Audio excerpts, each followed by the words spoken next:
I save friends. Oh no! Fartbuckle Nobody is gives a happy. fuck, dude. I feel liberated.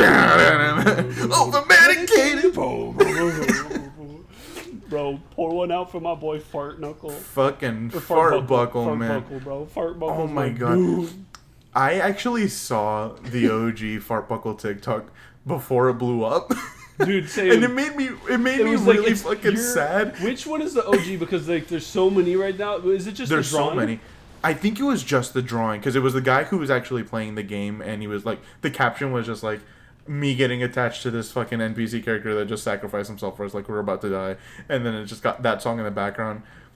Also, can we just shout out how the fucking internet is weird? How much you want to bet the fucking Lithonia by Childish Gambino would have just been a sleeper hit on his fucking new album unless Fartbuckle was a thing? and Honestly, now it is just the public fucking menace that it is. I feel liberated. Honestly, I don't think it was going to be a sleeper hit. I think it was always going to be a fucking banger, and I think it was going to be a smash hit. Because I'm going to be fully transparent. Good. It's just Childish like Gambino, whatever this motherfucker makes, blows up. Always. That is true. But here's the thing when it comes to all music, the entire album never fucking blows up. It's a handful of songs in an album, and who knows if Lithonia would have been one of those. Is just kind of what I was getting at. Who knows? Now it's probably the most popular song on that album. Bro, I can promise you people don't even realize that song was made by Childish Gambino 1 or 2, that song's part of a bigger album. It's actually funny because I haven't seen the full music video, but I've seen, like the little snippets that Spotify has. I'm gonna just have to fight a throuple right now? Yes I am. Oh shit! Oh fuck, he's got a machine gun! What the fuck? This is the dude from Dark Souls fucking 1! No. Or no, Dark Souls 2, sorry. No. God! Oh my god! God! Damn. Shot through the heart in your tomb. What the fuck is this, guys? Welcome back to I don't know what's going on. Welcome back to Dark Souls 3. Let's keep talking about Childish Gambino. Yeah. I saw... So you know how like Spotify has like the little music video snippets, not like the full thing? I haven't seen the full music video, but apparently a lot of the people on TikTok that have seen the Fartbuckle shit also go in the comments and go, the music video for this song is like a completely different fucking experience. Yeah, completely different vibe. Just him like with a band and just like... Just from the snippet, it looks like one of those like classic kind of like Weezer Record in My Garage kind of shit little rock band thing. And I'm like, this is a very different vibe from like fucking... I know Childish Gambino for like fucking Bonfire and shit, man. Like, okay, it's Childish Gambino. Fucking that and fucking daylight. Yeah, no, fucking Redbone and fucking, like that kind of shit. Different vibe than Lithonia's got. I love when an artist just kind of goes all over the fucking place and I like hits when on they just like get experimental and start making shit that they're just like, I just want to fuck around and do this shit, and then they do it and it's really good. I'm like, see, this is why you try. This is why you gotta try shit. It's just expression. Express yourself however the fuck you want. You don't gotta express yourself the same way 50 times over, man. If only other music artists heard you, bro. Fuck. Because like, listen, man, like getting out of your comfort zone and trying new shit, good. Is it gonna sound good all the time? No. Sometimes it sounds like shit, and I mean, like, that's okay. It's something that I kind of like want to incorporate into my own life and creativity once I have the time to actually pour into creative outlets again. I mean, we said it before in previous recordings, just in the last few weeks, with how busy my school schedule's been. The channel has basically become Andres' fucking project. I just show up every fucking Tuesday and record. It is, and life is also starting to get so busy for me, but it's one of those things where I'm just like, fuck it. I will say I do have a much better creative outlet right now, but we will get into that in a bit.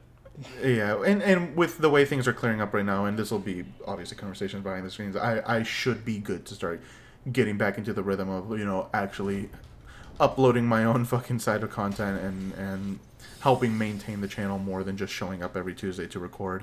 But it's actually something that the kind of express yourself in whatever way is speaking to you in the moment kind of thing into my own creative outlets. And we've talked about it when we were like first conceptualizing the channel. of like having not just this kind of content on the channel, because there are absolutely days and there are videos that were like, we go back and we watch them and we're like, that was just kind of meh. You know what I mean? And then like, yes, there's the fucking videos like the Pokemon late night shenanigans where like I think that's peak comedy gold for our fucking channel. 100%. Granted, where it's just us being fucking dead ass tired, like dumbass brain stuff, and there are other times that we just sit down and I'm like, what did we do for 30 minutes? Right. And so, like we've talked before when we were first conceptualizing the channel, where, you know, since this is both of our channel, and we both have access to it, it's like we don't have to limit ourselves to these kinds of videos. We've talked about, you know, having different kinds of uploaded content in here, and this is just the channel to kind of reach out to those whatever audience is wanting to find us. 100%. I think in the past, when we were doing solo content, I mean, I unfortunately lost a whole bunch of my work to the horrible computer crash that I had last year. But I had a whole bunch of content recorded for, you know, video analyses, and I was working on that Assassin's Creed project for a really long time.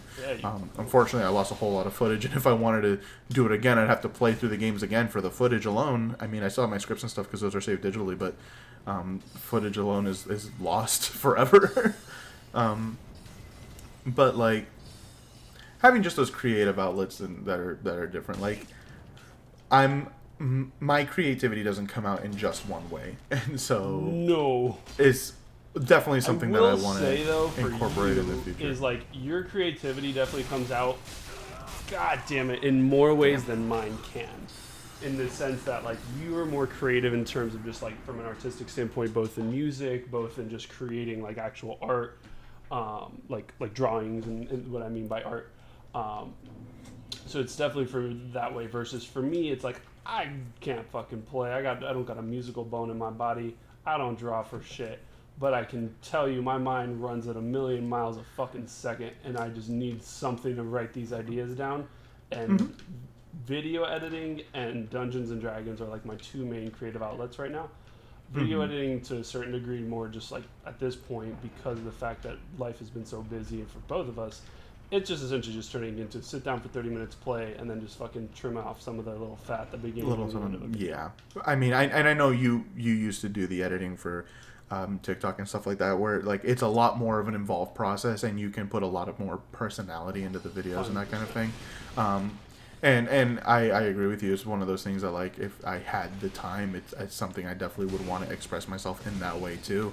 I know that was a big one for you because you used to do it a lot more frequently. 100%. And then Dungeons and Dragons is like, I'm sure you were going to talk about game prep and DMing as a creative 100%. Outlet. I agree with you that it 100% is. I mean, even in just little nuances of how you do storytelling as a DM and how you present things and run a game and the kind of stories you tell, there's so much creativity in just that aspect alone, let alone how you prep and how you actually do things behind the scenes. 100%. And I love it. And it's nothing better for me as a DM, because at the end of the day, a DM, like, yes, you do it for your own, like, yes, I'm doing it, I want to, like, run a game, I have a story to tell, blah, blah, blah. At the end of the day, it's for your players, right? Because, like, without, like, it's like the, two sides of the same coin. Like, without a DM, it's just a group of people. Without a group of people, it's just a DM with no story to, like, no one to tell the story to type of deal. So it's like, I love nothing more than when my players are just like, dude, that was a great fucking session. Like, that's awesome. And one of my players, fucking Cyrus, he like hit me up on the side on like Friday, so like a few days after the session. He was like, "Hey, I was wanting to say this like the day after the session, but like fucking 10 out of 10 session. Like it felt like," he used the words, "It felt like I was in an episode of Critical Role," and that for me was the greatest compliment I think I've ever gotten. And I was like, "Oh my god!" And I was so fucking happy about it. because I was like, God damn it, like my players are having fun. I hate to interrupt, but fucking Discord shat the badge, so I'm gonna need you to repeat what he said. Oh, fuck, incredible. He said that he 10 out of 10 session, and that it felt like he was in an episode of Critical Role. And that for me was like the fantastic. greatest. God damn it, these guys! This gank fight. This is. I want to make this very clear. This is harder than the boss fight that I'm trying to run to. I call bullshit, but okay. But and he said that, and I was like, this is literally the greatest fucking compliment anyone can say to me in terms of Dungeons and Dragons, because I was like, holy fucking shit. I will say it depends on what aspect of Critical Role you're yes, in wanting terms to of connect just sheer with. chaos Because of it. Yeah, that was it, bro. I think the previous 2 sessions that we've had were fucking phenomenal. Yeah. With the amount of character stuff that happened and the amount of times that us the players just got the chance to roleplay, interact, explore, learn, and all of these kind of things. I mean, Yes.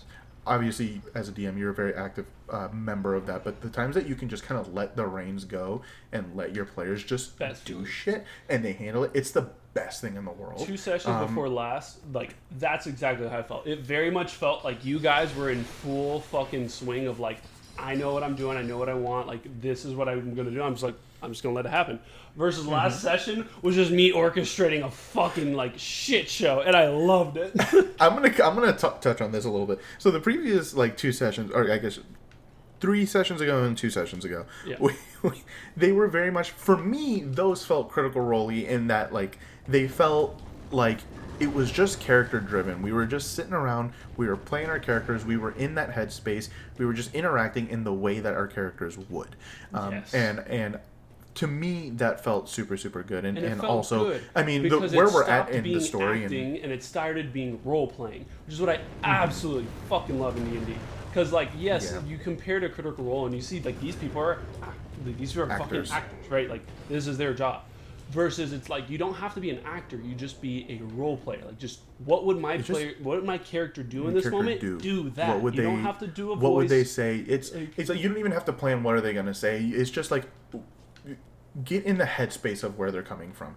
Well, how would my character feel about this discovery? How would my character feel about what this person is saying? And just react based on that instead of being you know, I don't really care what this person is doing. But if you're playing a character that's going to give a shit that, you know, this merchant is selling things for double the price and everybody's buying it for like a really bad deal, then roleplay your character getting pissed about it, getting involved, intervening, and however they go about it, whether it be, you know, they tell the common people incite a riot, or he just goes and beats up the merchant himself, or, you know, whatever it is. Role-playing is just getting into the headspace of that character and just enabling your character to do what they would do. So we've been really good about that, and that's why I say, like, it reminds me of Critical Role in that sense of, like, we got into character, a lot of us, like, the group as a whole, and it's really shown. The last session, like we said, was just complete chaos. You and I texted for hours the day after our last session because it was a complete shit show.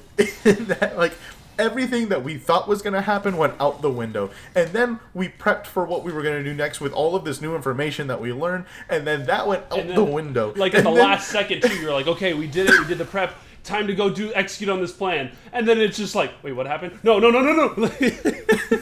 and then fucking Cyrus, like, you mentioned that he was thinking about Critical Role. Homeboy went and just made a decision on his own, and they went into a private call for 30 fucking minutes. We were gone, sitting there, just shit. We ran out of D&D things to talk about, and that's when it just became personal conversations. It 100%. It was chaos, also indicative of Critical Role, and obviously D&D as an expression for us, and a creative outlet, and a just fun, safe space for us to play a game, tell stories together, have fun with it. It very much has just become a very, very strong rhythm. I feel like this group has now transitioned into a fairly well-oiled machine in terms of getting comfortable and being where we need to be. 100%. Which It's definitely took us a fantastic while. God damn it, bro. Can you, like, not get here? But we're here, and it's like one of those things where it's like, it's a good mix because there's definitely still people who don't fully understand what's going on, right? There's definitely people who are like not fully into the role play and are just kind of like there and like letting the group lead, but like having like their moments where like, oh, that's really smart, that's their thing. Like anyways, and like it's like, okay, cool, boom. Versus there's other people who are like very much like much more confident leading or like the face of the group, conversationalist, whatever. And everyone's like finding their role, but it's like no one ever feels like there's definitely people who still feel like, okay, like that's person's more of a novice, this person's more of an expert, but everyone has like like you said, a rhythm to where it's like you could tell like this group has played for quite some time together and like shit is moving smoothly. Yeah, it is moving smoothly. Of course, there's always little improvements to be made to bring that rhythm up, but I mean, with where we're at now, I mean, the only thing that I would want are for, the people that maybe feel more quiet or maybe have like a quote unquote smaller role just because they allow themselves to just kind of be present while things happen. I would love for them to have a more direct involvement for things and just finding a way to oil that up and smooth that process in. But I mean, those are just minor nitpicks because at the end of the day, the group is absolutely moving as a whole and moving very, very strongly together. 100%. And I think it's really, really fantastic. Agreed. And that's like, I'm just very happy for us as a group and just as a group of friends, like above all else, that's what we were first and we are still that. And so it's like above all else, it's just a group of friends who just want to hang out once a week and fucking forget that the world exists for a second. Yeah, don't we fucking know it. But yeah, it's good shit. And yeah, at the end of the day, guess what brought us around, and just to bring it full circle, creativity is definitely very, very dynamic, and it has a lot of different ways of being expressed and being explored. And the Damn! fun thing, Jesus Christ, it's just a fucking nuke. The fun thing about fucking creativity is that it doesn't always have to be for others. As a matter of fact, a majority of my creativity that I like to explore is for me, in the sense that I don't share half of my creative outlets or projects or anything like that because they're purely for me. And sometimes that's all it needs to be. Yeah. And I think that's great. I mean, to touch on, the concept of D&D prep as a DM and that kind of thing. I mean, I think what your players experience is probably at the most 50% of the creativity that's involved in it, because like I said, a lot of the creativity also comes in the way you present and the way you run things and that kind of thing. But there are a lot of little subtle details that, I mean, the rest of the group is never going to know, because it's just you behind closed doors working on things on your own and doing things in a way that makes you happy and let you feel expressive in a way that the group probably isn't going to appreciate the same way that you do. That's okay. And that's a wonderful thing in terms of just creative liberty, expression, and that kind of thing. And that's honestly one of my, it sounds silly, but like that is kind of like one of my favorite parts too. Because like another thing, like when Cyrus, like when not only did he say like, hey, like this felt like I was like, in an episode of Critical Role, what the fuck? Why'd you teleport like that? Oh my God. Right? He also was like, he's like, thank you so much for the work you put in. Like you can like absolutely tell the work that you're putting in. Which was definitely like, I like that, right? Like just like it's nice when it's expressed, because it doesn't always get expressed. What the what the fuck is, God fucking damn it. I just sat down and was like, hello, motherfucker. Right? Like, God damn. Wait. No, I'm ready. Dunkaroos. Let's go. Fuck yeah, man. Pizza table. Let's go. A little fucking pizza table on my head. One that it expresses very nice, but two is just I kind of like those, like at the end of a session or like the end of like a few sessions where like there's like a big story arc that happens, and then all of a sudden everyone's like, dude, like what happened with this person? What happened with this person? And it's like, oh, like yeah, there was whole story arcs that like you guys just didn't get to because like you guys went a whole different direction than I thought you would. So it's like there's stuff you guys just didn't see. And then there's also a lot of like, oh yeah, no, half of this is made up because I have no idea what the fuck you guys were gonna do. I thought the big red button that says push me for story was clear enough, but you fuckers were just like, yo, what's Dinglefuck over here doing? Like, it's always funny because we always talk about like you can never prepare too much because the group's always going to do the shit you don't expect, and yes, a lot of the times that is very, very true, because out of the whole control panel of buttons you got, you do have the very big press me red button right here, and homeboy's gonna find the little gray button on the underside of the fucking table and press that one 50 fucking times, and it's learning the ways that you know your group is gonna deviate. 100%, and I very much feel confident difference. as a DM where I'm just like, I kind of know what will trigger a little like oh, what's that, like, versus other things where I'm like, if I put this in big fucking bold letters, like, I know they won't bite. So it's like, as a DM, I have to now know like what is like the headspace and what's everyone wanting out of this, right? Because it's like, I as a DM can want the story to go one way all I want, but if I know my players are not going to bite, what's the point? Yeah, and it comes back to the definition I've given D&D, which is group storytelling. 100%. And at the end of the day, I think it's why things like session zeros and setting expectations and that kind of thing is important, because everybody wants to get something out of it. And some people want different things. I mean, you definitely have your players that literally just want to sit down and play a game and don't really care how things go. They're just there to participate because it makes them happy. You have other people that are like, I have this really, big character idea that, to me, this character feels big and I want to have a way to tell this character's story, and these things are important to me, and I want to use this game as a way to tell and create this story. Versus, the DM is always notorious for being the one to have the biggest story to tell and that kind of thing. So finding ways to compromise and put together and combine these kind of creative differences and ideas. Whoa! Jesus. I just get fucking parried by a wizard? This just changed everything in my life. He said fucking, parry this, you fucking casual. Parry this, you fucking casual. It's why, like I said, communication is so important. Like, this wizard, for example, is communicating to piss the fuck off because she don't give a shit. I don't like you, bro. Oh, you're out of juice, fucking bitch. Ooh, sit down, fucker. Yeah, it took you 25 fucking minutes to beat the gang squad. Yeah, Let's see how many fucking tries it takes you to kill the boss here. Another 25 minutes or so, give or take. But now, so? I have the shortcut back to the start of the bonfire, and I can go on my burn fire and go down to burn fire land and go burn fire. You know what I'm saying? Burn fire. Burn fire.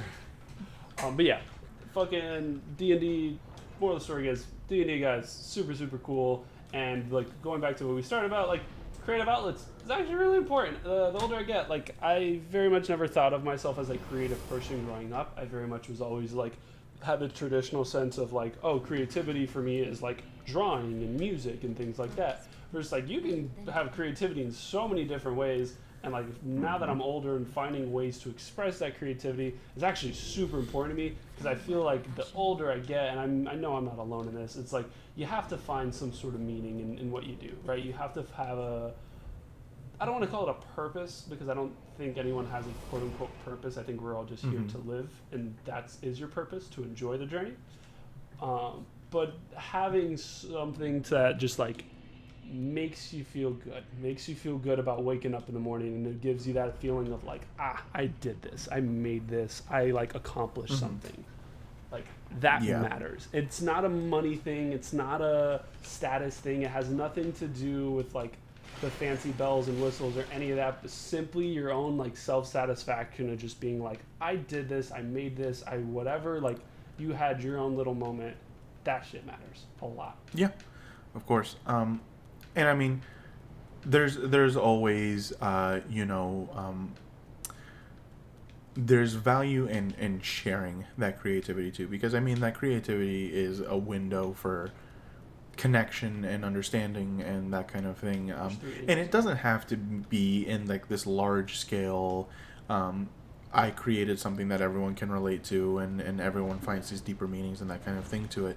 That those typical high skill artists, musicians, and authors and things like that will do, because I mean, if at the end of the day, if all you're doing is you're creating something for you that feels important to you and you're proud of, and was an outlet that let you work your creative muscles and express whatever emotions or feelings or thoughts you had, then that's the biggest outcome you get out of it. And if all you do is share that creativity with one person and it makes enough of an impact on them to just literally do the smallest bit of just enjoying it, your creativity has impacted somebody. It's done exponentially more than what creativity is normally meant to do anyway.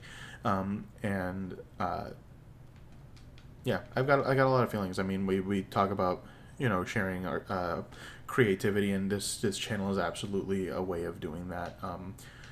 We are currently in a rut of not having the time to express all the creativity we want to, just from personal time constraints. But it still allows us to express ourselves in the way that we normally do, when we would just sit down and play games together. And to circle back around to using the channel for other creative purposes, to make other kinds of videos, maybe do projects that we don't even necessarily work on together, and just have the shared space to upload and share that creative outlet kind of thing. 100%. I've even thought about it lately. Like, I've been having an itch in my brain where I'm like, I really want to make like video essays almost. Like, I've done them before. I mean, shit, I made one for The Last of Us 2, or I made little joking video essays about games XCOM and stuff on my own channel, and I like it. I like putting time into something that just is I want to talk about something. I have opinions on this shit, and just like everyone else on the fucking internet, everyone's got opinions are like an asshole. Everyone's got one, and yours definitely stinks, so it's fine. But I just got something to say sometimes. Sometimes I'm just I played this game and it meant something to me, or it's just hey, this game didn't mean as much to me then, but it does now, or this game I think is underrated, or I think this game's overrated for the wrong reasons and that no one thinks about, shit like that. So it's I think about it all the time. I'm I really want to get into fucking just making some long form video essays, and maybe not long form fucking 2 hours like a lot of people like to do on the internet, but I don't know, man, just something that could be impactful. And I think the biggest thing about that, when I was, one of the biggest creative obstacles I had when I was working on Assassin's Creed, and that video essay that I may one day return to, because I put a lot of work into that, and I still want to be able to put it out there, even if I have to see it. Basically start over half of the project. But one of the biggest creative obstacles, I guess I'll say two, is first of all, expressing myself in my own unique way, because with that being the first big large scale video essay thing that I had worked on my own, it was hard. It was a process to try and find my own voice that didn't feel like an imitation, which is something that I think would come better with just practice and more content and essays and that kind of thing. But the other big one, and that I think for me when it comes into that world of video essays or commenting on media and stuff like that, is the big part is, what can I contribute that hasn't been said before? And for me, that's one of the biggest things. Boys use a fucking holy weapon to get sent to the fucking stratosphere. Right. Oh, fucking elbozo. With the power of God and my shut up, casual. Shut up, weeb. So the nerd. my one of my biggest obstacles is, what can I contribute that's new, that hasn't been said before, that hasn't been explored and pointed out by everybody on the internet? How can mine be different enough to be worth watching? And that's another step in that creative process. It was a really, really interesting thing, and I know you were one of my proofreaders for my scripts and that kind of thing. And I know one of the ideas that I brought to you when it came to Assassin's Creed, and I guess we'll just wrap up on this point because it's already been half an hour. Yeah, holy shit. Was just kind of this idea of, the game opens on like this quote of a Bible scripture, which is really interesting for a game focused on a group of Muslims, and that scripture is part of a slightly larger story that kind of covers on all of these different aspects of folly, the idea of foolishness, and how all of these different worldly explorations and seeking knowledge and growth and power and understanding is all basically a fool's journey. I was trying to find a way to explore how does the game represent that entire story as a whole, and how do these bigger players in the story represent some of these different ideals that are indicative of folly, and it's one that I ended up abandoning at the time just because it was I felt like I couldn't tie it neatly together, and it also felt silly to try and find a meaning that I don't think the developers were ever putting in there. But it's one that I'd like to come back and touch on and maybe re-explore again in the future, just because it's how do I describe it? It's one of those meanings that I found for myself, kind of things that, yeah, maybe it wasn't the intended purpose, but art almost never means the intended purpose for the people that view it. No. And that's half the beauty of art, right? It's half of only it is giving a story, like having an artist give a story, but having those who perceive whatever the story is being told, like whatever it is they want to hear that day. Exactly, and like the one of the biggest things that you learn as someone who consumes a lot of art and stories and things like that is the only person who's ever going to see the story for what it was originally created to tell is the creator of that story. Everyone else will add their own meaning. They'll take their own understanding of it. They will, derive something different that probably was never more than just a small afterthought to the creator. And like you said, it just adds to the value of it as a whole. R.I.P. your legs. But yeah, we got fucking. Is that a triple crossbow? You're fucking right, it is.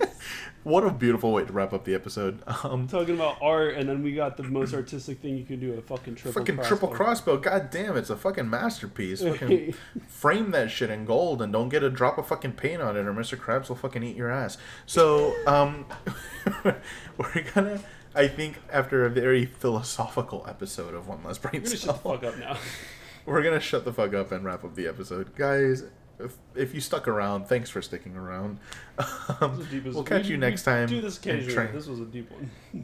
And we'll try and get into stupid dumb brain mode so that you guys can actually. I'm about to fight a boss, so it's either going to be a 5-minute fight or it's going to be the whole episode. So we'll find out. It's going to be 2 fucking seconds. But guys, make sure you like and subscribe for more of this shit, and let us know in the comments what other games you want to see us play, so that maybe we will see what you have to say and play them and enjoy the things that you enjoy and find our own meanings in that. Bam! I made it deep again, full circle. Bitch, we'll see you later. Bye. Bye.